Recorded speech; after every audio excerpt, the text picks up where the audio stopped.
여러분 반갑습니다. 오늘 같이 나누려고 하는 주제는 그리스도의 능동적 순종입니다. 제가 최근에 한국교회 일각에서 이런 논쟁이 있고 또 제가 공부한 부분이기도 하고 그래서 참 안타까운 마음으로 저수를 서둘러서 하나 마쳤습니다.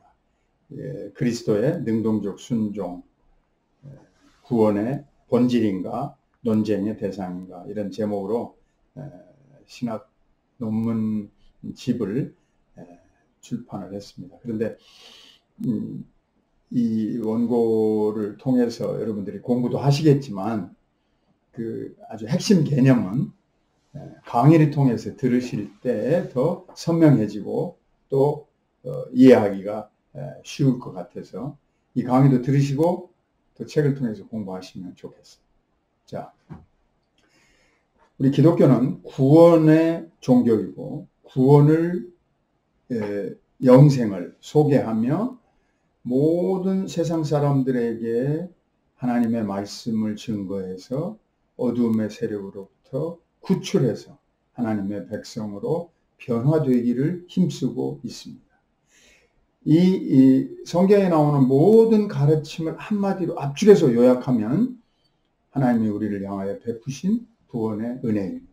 물론 하나님의 사랑에서 나오는 것이고 은혜의 근거에서 나오는 거예요. 성경이 우리를 향하여 가르치고 있는 이 귀한 말씀, 이 죄악된 세상에서 죄와 서로 뒤엉켜 살다가 그 죄성으로 말미암아 진노를 받아서 결국 우리가 다 흙으로 돌아가게 되어져 있어요. 빠르든 늦든 알고 가든 모르고 가든 우리는 빨리 가든 늦게 가든 다 흙으로 가게 되어져 있습니다. 왜 이렇죠?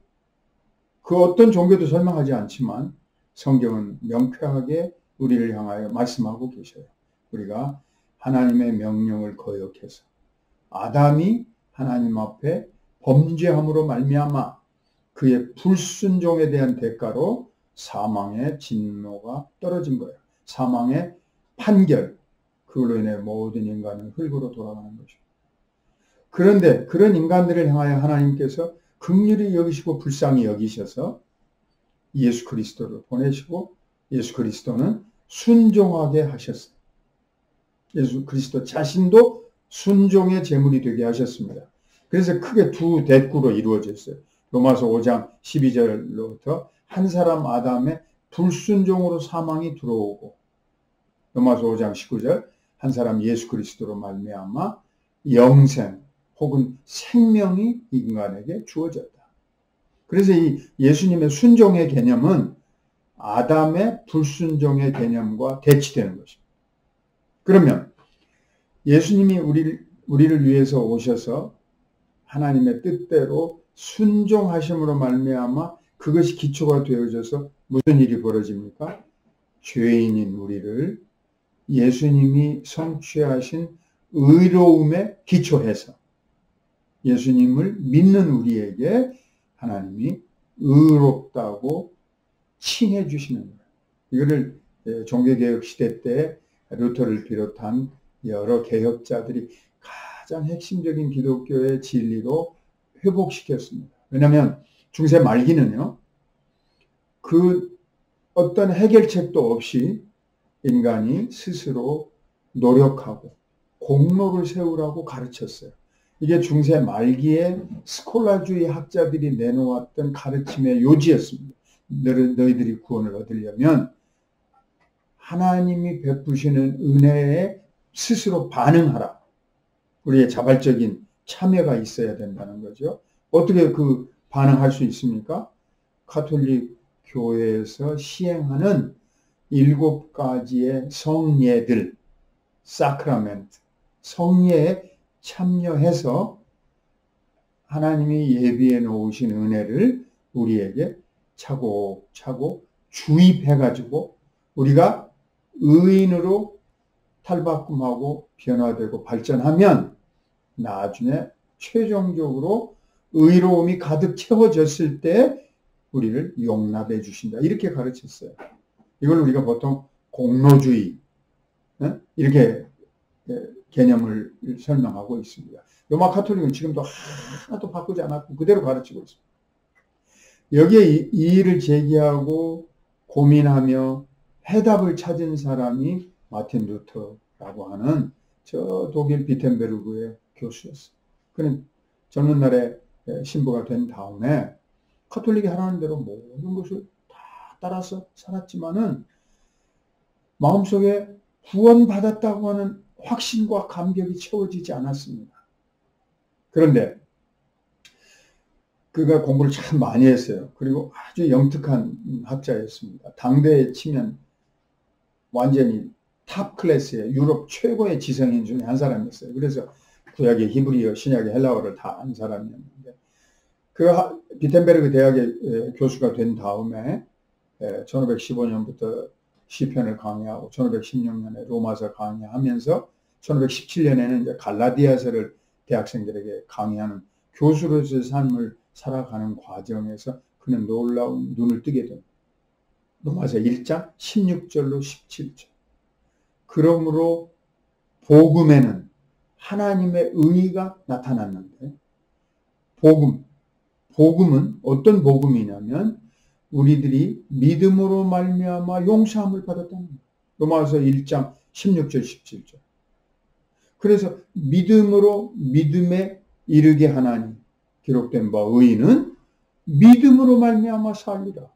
아니 루터는 그 젊은 날에 이르기까지 로마 카톨릭이 하라는 대로 공로를 세우고 행위를 바르게 하려고 노력하고 그래서 죄를 안 지으려고 몸부림치며 살았어요. 그런데 네가 세운 종교적인 행위로 공로를 쌓아서 구원을 받는다는 말씀이 성경에 없어요. 루터가 성경을 열심히 읽어보면서 놀라운 사실을 발견했습니다. 아하, 당시에 카톨릭이 쓰고 있는 이 벌게이트 성경이라고 하는 것이 누군가의 덧칠, 누군가의 거기에 보태놓은 개작, 완전히 나쁜 거죠. 성경을 누군가가 뒤틀어 놓아서 원래 히브리어 성경, 헬라어 성경에 없는 내용이 들어가 있다는 걸 알게 된 거예요. 그래서 루터는 마음속에 그 말씀을 읽으면서 새로운 감격을 가지게 되었고 새로운 눈을 뜨게 된 거예요. 의인은 노력해서 되는 게 아니고 믿음으로 말미암아 되는다. 그리고 내가 의인으로 뒤바꿔질 수는 없고 하나님께서 그리스도 예수의 의로움을 믿는 자들에게 의롭다고 인정해 주는 것이다. 이게 바로 칭의라고 하는 개념이에요. 의인이라고 칭하시는 거예요. 근데 나는 없어요, 의로움이. 오직 예수님의 의로움을 인정받는 거예요. 그러니까 의로움은 밖으로부터 오는 거예요. 외부로부터. 내 안에는 없어요. 내 내면에 내가 본질적으로 가지고 있는 의로움은 없어요. 나는 죄인일 뿐이에요. 루터가 했던 유명한 말이 있어요. 나는 죄인이자 곧 의인이다. 아니 내가 아무리 나를 들여다봐도 나는 죄인. 근데 예수 그리스도의 의로움을 내 것으로 인정해 주시면 이게 전가라는 단어입니다. imputation, impute to 누구누구의 것으로 인정해 주다. 누구누구의 것으로 돌리다. 이 단어가요. 로마서 4장 한 장에만 무려 16번 쓰여집니다. 아브라함이 하나님을 믿음에 이것을 의로 여기셨다. 여러분과 저도 예수 그리스도를 영접할 수 있도록 성령님께서 우리에게 믿음을 장착시키셨어요. 일반 사람들은 안 믿죠. 일반 사람들이 누가 이걸 받아들입니까? 일반 사람들은 그래서 하나님과 상관이 없이 살아요. 근데 여러분과 저는 성령님께서 우리를 거듭나게 하시고 중생하게 하셔서 믿음이라는 기능을 우리에게 심어 놓으니까 우리는 하나님을 진짜 우리 아버지구나 하고 우리가 영접하고 받아들이게 됩니다. 내가 영접한 거지만 성령님께서 하신 작동이 미리 우리에게 주어진 거예요. 자, 이와 같이 종교개혁자들이 칭의, 의인이라고 칭함을 받는다. 근데 그 근거는 예수 그리스도의 의로움이다라고 하는 겁니다. 자, 오늘 제가 여러분들에게 강의하려고 하는 핵심 주제가 바로 여기에 연결해요. 예수님이 의롭다고 하는 것을 어떻게 성취하셨어요? 인간의 몸을 입고 이 땅에 오셔서 예수님이 의롭다라고 하려면 의롭다는 판정은 법조문, 법정적인 법률적인 조항에 근거해서 아무것도 저촉이 안 될 때 무죄다 하는 거예요. 여러분 죄형 법정주의라고 하는 우리 일반적인 법칙을 아시죠? 아무나 붙잡고서 너 죄인이다 그렇게 말할 수 없어요. 네가 우리나라에 무슨 도로교통법 몇 조에 의거해서 너 빨간불에 지나갔으니까 너 벌금 내라 이렇게 말하는 거예요. 법에 없으면 죄가 안 되는 거예요. 법을 어겼으면 죄인이 되는 거예요. 근데 예수님은 낮고 천한 인간의 몸으로 오셔서 지상에서 살아가는 삶 동안에 죄를 짓지 않으셨어요. 예수님은 회개할 죄가 없어요. 하나님 앞에. 그게 바로 예수님의 의로우심. 그래서 종교개혁 시대의 학자들이 가장 본질적이고 가장 기초적인 우리의 구원에 관한 진리를 다시 찾은 거예요. 아, 인간의 노력으로 되는 게 아니고 에베소서 2장 8절 9절 너희가 그 은혜로 인하여 믿음으로 말미암아 구원을 얻었나니 이것이 너희에게서 난 것이 아니요 하나님의 선물이라. 로마서 2장 9절 행위에서 난 것이 아니니 이는 누구든지 자랑치 못하게 하려 하십니다. 아멘이죠.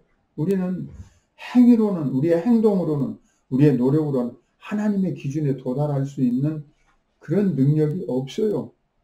우리 속에 부패함이 있기 때문에 우리가 뭐 모두 다 죄인이지만 무슨 살인죄를 범하는 건 물론 아니죠. 하지만 구원을 받을 만한 의로움을 세울 수 없다는 뜻에서 죄인이라 말하는 거예요.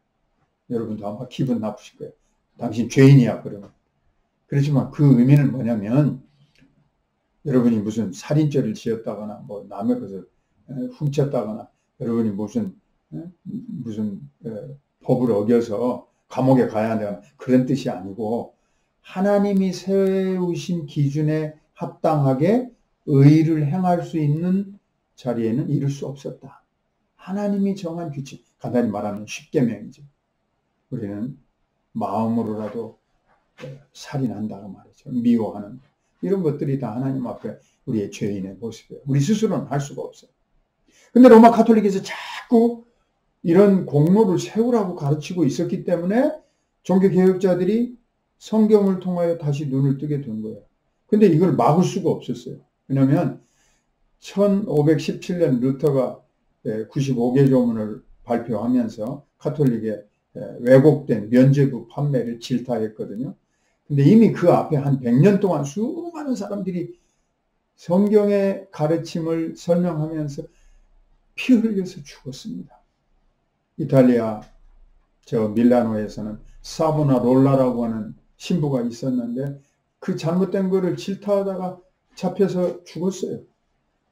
보헤미아, 체코, 헝가리, 슬로바키아 그쪽을 보헤미아라고 그러죠. 동유럽.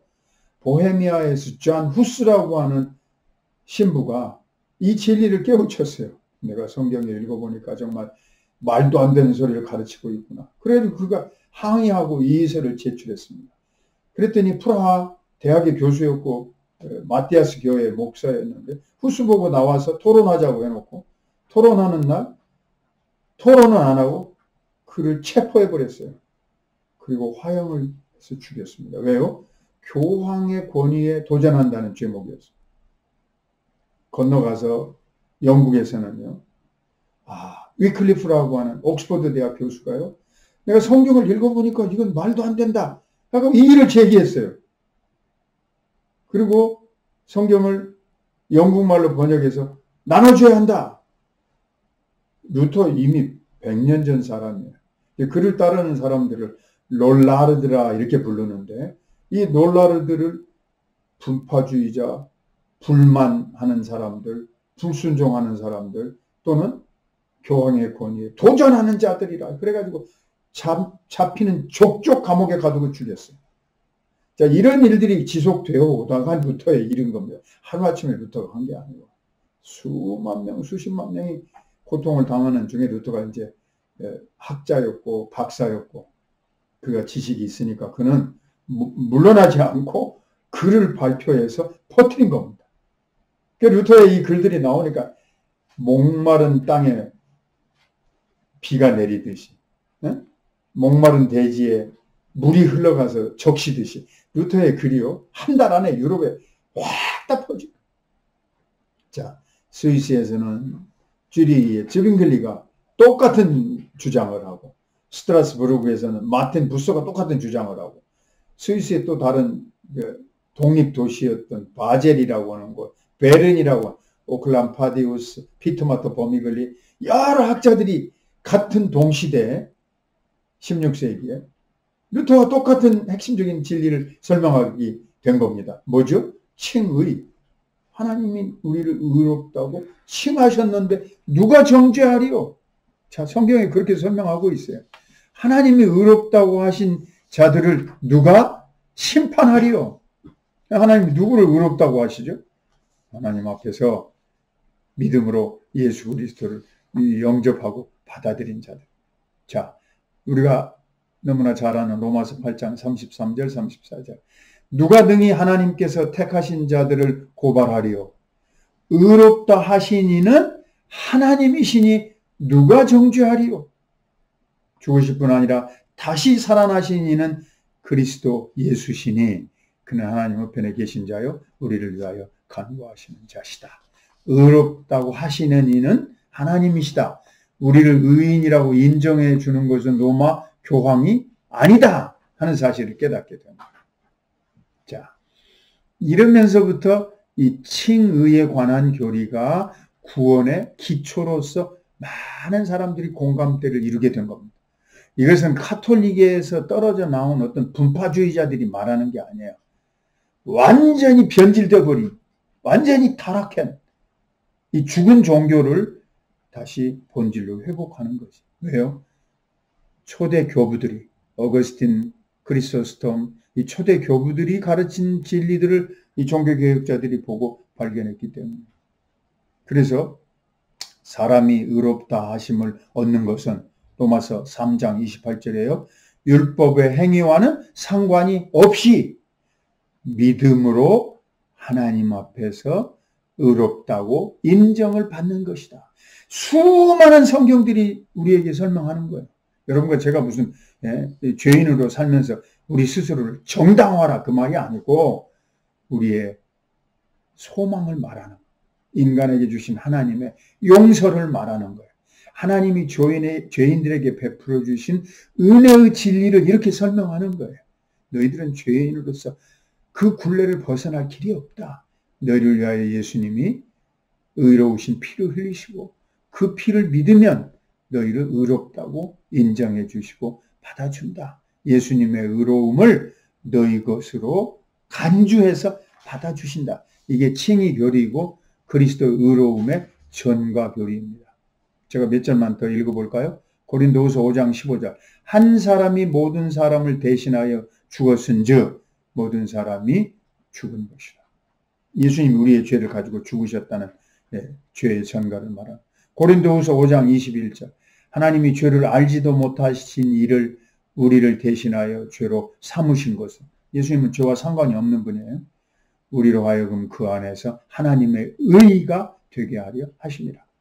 마지막 한 절만 더 읽을게요. 빌립보서 3장 9절. 내가 가진 의로움이란 율법에서 난 것이 아니고 율법을 지켜서 내가 의롭다고 된 것이 아니고 오직 그리스도를 믿음으로 말미암는 것이니 곧 믿음으로 하나님께로부터 난 의라. 제가 아까 설명드린 로마서 4장에는 믿음으로 의로 여기셨다는 규절이 수없이 반복되고 있습니다. 자, 오늘 저의 강의의 핵심은 이러한 진리를 기초로 해서 종교개혁자들이 발전시킨 그 다음에 해당하는 교리예요. 그게 바로 그리스도의 온전하신 순종을 더 정확하게 우리의 기초로 삼는 것입니다. 자, 종교개혁자들 1세대, 이분들이 이 칭에 관한 교리를 회복시키고 수많은 핍박 속에서도 많은 성도들이 이 진리에 호응하면서 개혁주의 교회를 세웠어요. 이분들이 이제 1세대가 이제 돌아가십니다.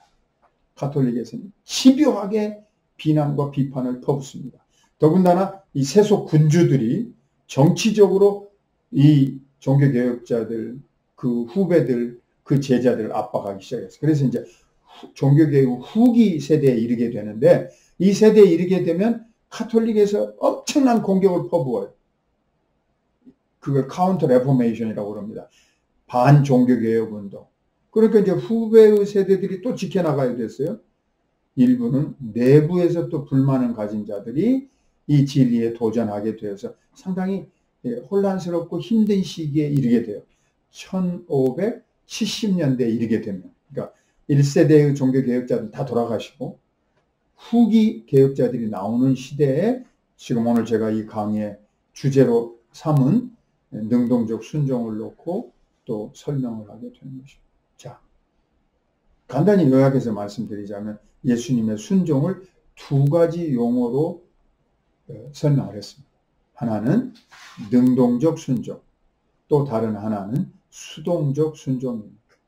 자, 아까 여러분들이 들으신 것처럼 종교개혁자들이 잘못 가르친 로마 카톨릭의 교리를 회복시켰는데 이 회복시킨 진리가 그대로 잘 정립이 되고 정착이 돼야 될 터인데 또 카톨릭에서 계속 공격하는 거예요. 왜냐하면 이것들을 쓸어버리고 싶은 교황체제 하나로만 단순하게 만들고 싶은 거예요. 주교 명령 밑에 따르지 않는 교회가 자꾸 여기저기서 발전하는 것을 못 받아들이는 거예요. 더군다나 군주들은요. 아니 교회들이 여러 종류가 나오면 자기들의 통치에 자꾸 누수 현상이 생기고 귀족들에게 권력을 나눠줘야 되고 종교개혁의 지도자들에게 또 일부분 권위를 인정해 줘야 돼요. 왜냐하면 독립교회들이 자꾸 생겨나면서 국왕의 명령이 안 듣는다고 말이에요. 자, 이런 정치적인 시대적 상황이 반영이 되면서 일부분 논쟁이 벌어지게 됐습니다. 많은 논쟁이 아니었고요. 일부 학자들이 논쟁을 벌이게 되어서 이 개념을 쓰게 된 겁니다. 자, 아까 말한 대로 예수님이 한 사람 순종하셔서 아담의 불순종을 다시 성취시켜서 하나님 앞에 의를 이루셨다고 그랬죠. 그럼 그 예수님의 순종이 무엇이냐 그 말을 제가 설명을 드리려고 하는 거예요. 예수님의 순종은 죽기까지 순종하셨다. 예수님의 순종의 클라이막스는 종으로서 고난당하셔서 십자가에서 피를 흘리며 죽으셨어요. 고난을 당하시는 순종에 그 피 흘리심으로 여러분과 제가 용서받는다고 그랬죠. 그런데 여기에 정교한 또 하나의 내용이 필요합니다. 잘 들으세요. 예수님이 죄 없으신 의로운 어린 양으로 십자가에서 죽으셨어요. 그럼 죄가 없다는 말을 하려면 뭐죠? 예수님의 이 지상에서의 생애 기간 동안 예수님이 죄를 짓지 않으시고 온전하게 사셨어야 돼요. 십계명에 모세의 율법에 구약에서 주신 모든 선지자들이나 다른 성경을 통하여 주신 모든 가르침에 예수님이 순종하셔야 돼요. 예수님이 완벽하게 순종을 하셔야 죄가 없는 종이 되는 겁니다. 예수님이 순종 안 하시면 예수님은 불순종한 죄인으로서 십자가에서 죽는 거예요. 우리를 위해서 죄값을 치르실 수 있는 자격이 없는 거예요. 그래서 예수님의 생애 기간 동안의 순종, 예수님이 태어나셔서부터 성장 과정을 거쳐서 하나님과 어린아이에게 더 사랑을 받으시더라 그랬잖아요. 사랑받는 종으로 사셨어요. 그리고 공생에 또 제자들 앞에서 3년간 가르치면서 사셨어요. 십자가에서 나중에 최종적으로 고난을 받으시고 피를 흘리시기까지 순종하셨어요. 그래서 이 두 부분을 이 후기 종교개혁자들 1570년대 이후에 나온 글 속에서는 이 부분을 구분해서 온전히 일생 동안 순종하신 능동적 순종, 마지막에 십자가에서 죽기까지 피 흘리신 것 수동적 순종이라는 단어를 쓰게 된 것입니다. 물론 성경에 없는 단어를 학자들이 요약을 해서 채택한 거예요. 우리 신학자들이 성경에 없는 개념을 가지고 성경의 내용을 설명하는 노력을 많이 했습니다. 예를 들면 하나님은 한 분이신데 세 위격을 가지셨다? 설명할 길이 없으니까 The Trinity라는 단어를 만들었어요. 더툴리안. 할 수 없잖아요. 어떻게 설명할 길이 지금도 어려운 가장 중요한 하나님에 대한 존재론적인 개념이죠. 신비죠. 그렇지만 우리는 삼위일체라는 단어를 채용해서 쓴 거예요. 우리 개혁주의 신학자들이요. 일반 은총, 특별 은총이라는 말을 많이 씁니다. 또 성경에 없는 단어예요. 헬만 바빙크가 이건 성경에 없는 단어니까 쓸 때 조심해야 된다. 맞아요. 심지어는요. 성경에 안 나오니까 이 능동적 순종은 틀린 거다. 이렇게 말하려면 저는 이렇게 여러분에게 권유를 드리고 싶어요. 한국에서는 단어를 만들었어요.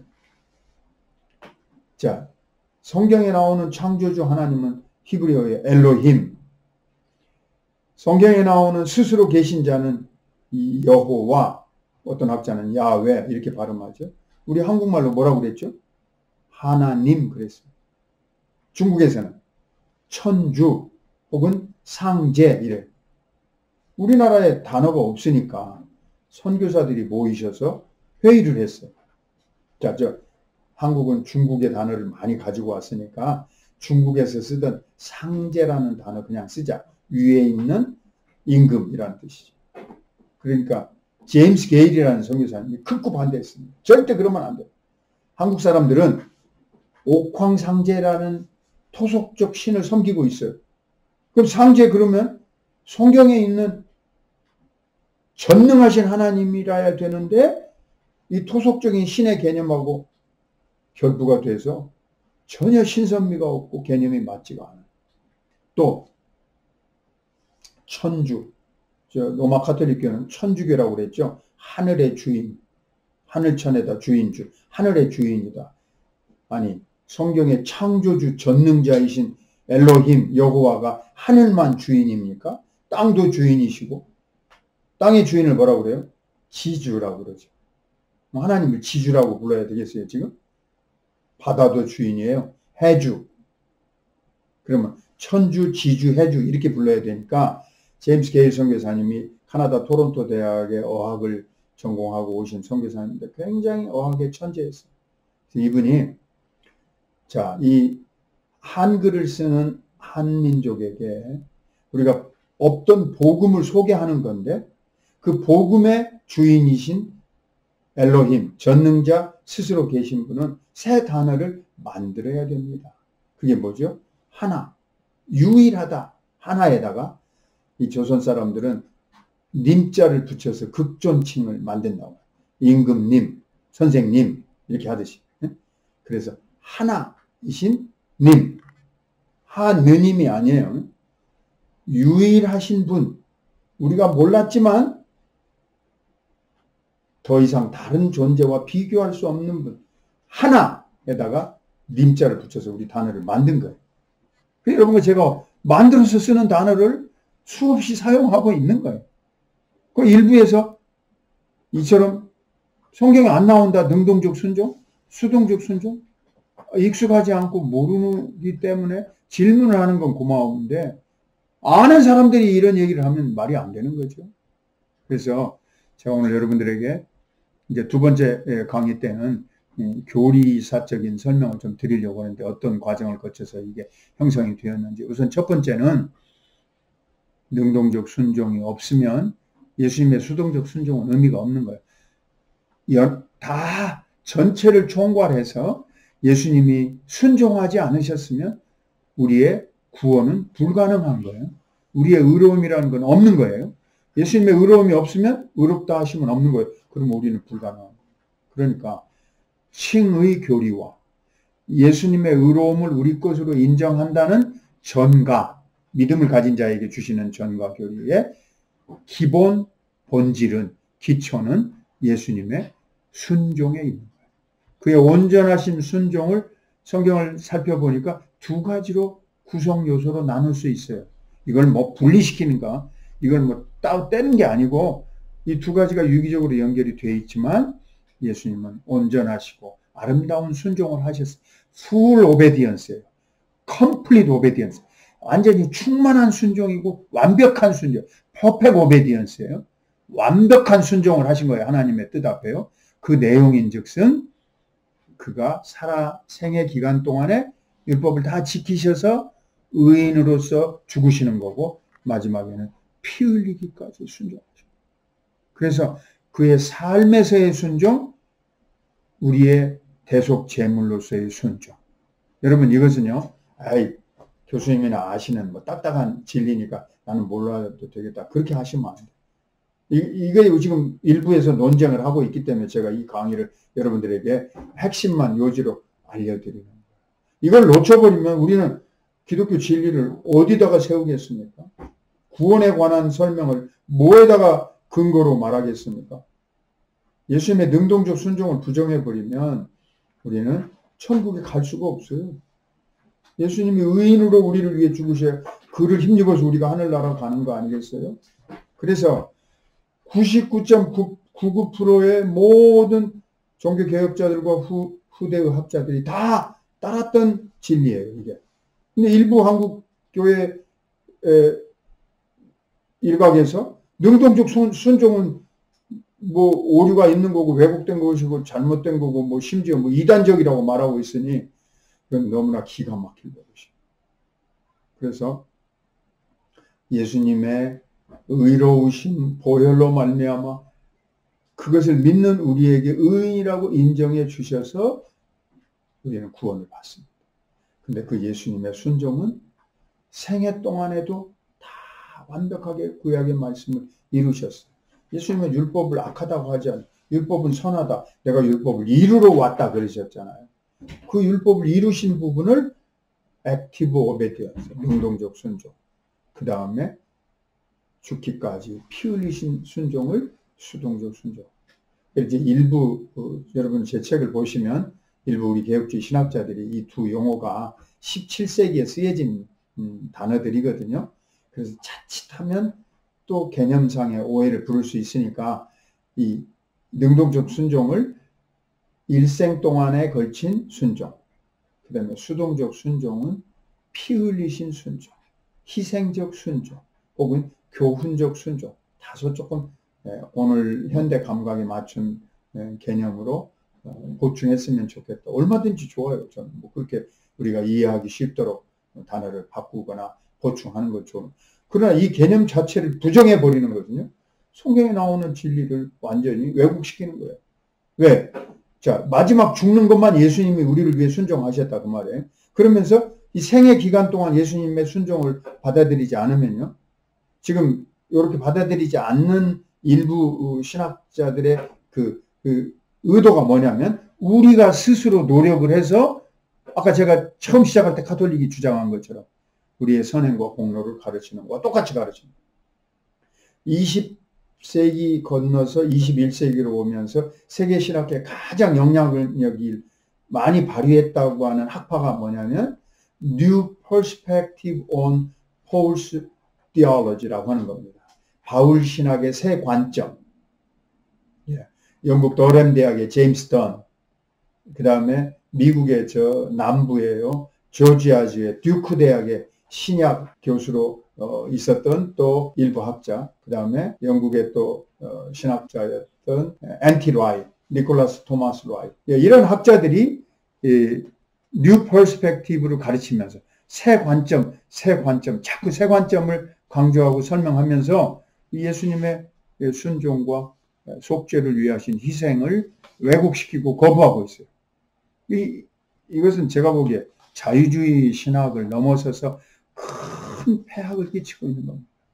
이 학자들을 제가 뭐 여기서 다 일일이 여러분한테 다 설명하려고 하는 건 아닌데 어쨌든 이들이 지금 설명하고 가르치고 있는 내용을 절대로 수용할 수가 없어요. 이 새 관점 신학자들은요, 예수 그리스도의 능동적 순종이라는 개념을 거부하고 있어요.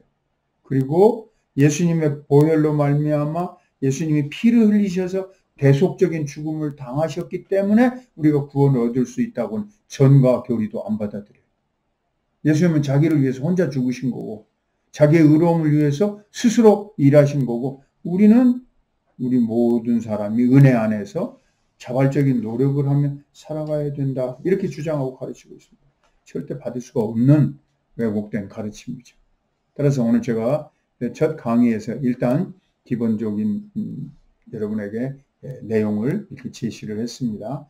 종교개혁자들 이어서 17세기로 넘어오는 과정에서 여전히 논쟁이 되고 있는 가장 핵심적인 우리 개신교의 진리, 곧 칭의론을 세우는 데 있어서 이 토론 속에서 예수님의 순종을 자세하게 설명하는 과정에서 나온 개념이다.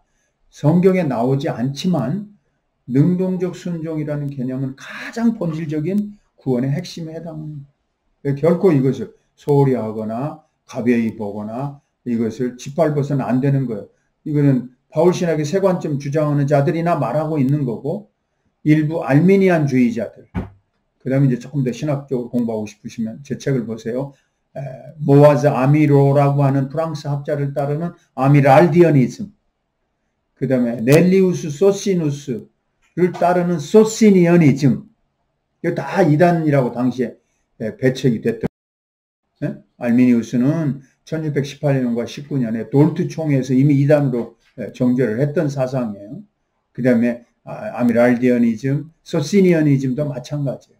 이 잘못된 학파들이 다 당시에 주장했던 것. 그 다음에 오늘 21세기에는 바울신학의 세관점주의자들이 가르치는 것. 여러분들이 그걸 따르시겠어요? 다 틀렸다고 이미 학자들이 논쟁을 많이 해서 다 문제점들을 드러낸 거 아니겠어요? 뭐 때문에 우리가 그런 사람들을 따라가야 되겠어요? 정통 신학, 우리 개혁주의 보수신학 혹은 개혁주의 정통신학은 이미 수많은 학자들에 의해서 이게 정립됩니다. 여러분이 혹시 개혁주의 신학자라고 알고 계시는 이름들이 있으시잖아요. 제 책을 보고 확인해 전부 100% 다 그분들이 능동적 순종에 대해서 동의하고 가르쳤습니다. 한 명도 이걸 부정한 사람 본 적이 없어요. 17세기에 일부 학자들 몇 사람이 남긴 논쟁이 있어요. 그건 제가 두 번째 강의에서 소개해 드릴 테니까 여러분, 우리가 그동안에 이거에 대해서 혹시 잘 모르셨다고 한다면 이제라도 올바른 개념을 파악하시기를 바라요. 예수님의 피 흘리신 속죄를 설명하면서 예수님은 십자가에서 죽으시기까지 순종하셨고 그 이전의 일생 동안 율법의 1.1획도 거스르지 아니하고 온전하게 순종하셨다. 그것을 능동적 순종이라고 말합니다. 감사합니다.